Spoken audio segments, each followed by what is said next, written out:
So if you ban TikTok, what are the ramifications of all of that? Keep in mind, there's more than 1.5 billion people all across the world who use it, and believed to be more than 100 million people here in the U.S. alone who use it. Joining us now is Julia Manchester. She is with The Hill. Hi, Julia. Hi, Blake. Thank you for having me. So, of course, so we know the political angle of this, the national security angle of this, but I want to talk about the voting angle of this, because the Commerce Secretary, Gina Raimondo, kind of said the quiet part out loud. She said the following in an interview, I believe, to Bloomberg not too long ago.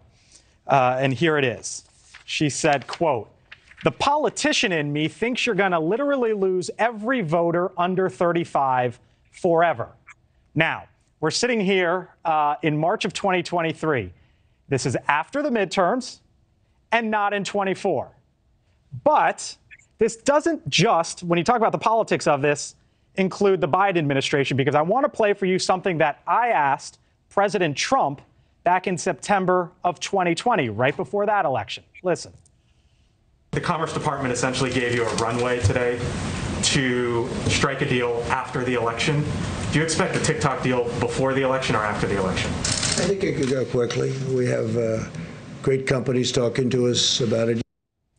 So in September, it could go quickly. The November election happened. Nothing happened. And here we are in 2023. And the Commerce Secretary says this is a voting deal. What do you make of it? Yeah, look, it's an interesting predicament we find ourselves in when it comes to voting. Look, we know this is a bipartisan issue because it's not only President Biden who is up for re-election in 2024. You also have Republicans in the Senate, Democrats in the Senate, as well as Republicans and Democrats in the House. And we know that this is a bipartisan issue. It's one of the few issues that we see Republicans and Democrats getting on board with. So it's hard for me to see how, each party would attack each other's candidates on this if they're pretty united. However, the voters under 29, the voters under 35, that's a very good question, because we know with Gen Z voters, TikTok is very popular. And as we saw in 2022, Gen Z voters very much made a difference, making a difference voting for Democrats when it came to abortion access, to gun control. So it's, it remains to be seen whether a ban would make these voters stay home. At this point, at polling, it doesn't seem, when we look at polling, it doesn't seem like this is registering. However, once it becomes more real, I'd be interested to see what that data looks like. Yeah, and I'm not saying it's registering, and who knows where this goes. But if you were to do this, I think you kind of have to do it in 2023 and not 2024, right? Because you don't want to make this an election year thing.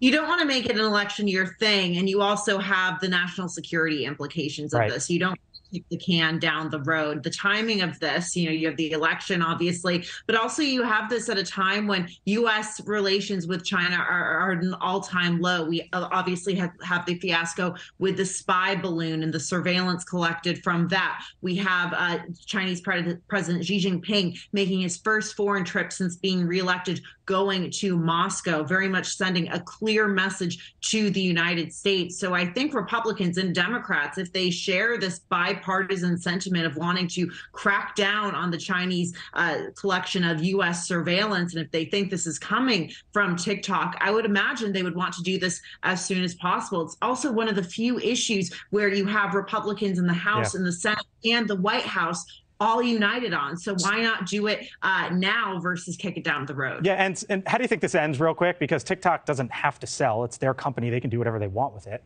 So if they don't sell, do you think that this is just a full-on ban, and there's going to be some legislation to give the president the authority to do just that? In terms of what a ban would look like, we'll have to see. I mean, the president could sign that legislation. It could mean the app is removed from the Google and Apple app stores. It could mean that internet providers like Comcast or Verizon, for example, will block IP addresses or servers related to TikTok. So we don't know what it looks like.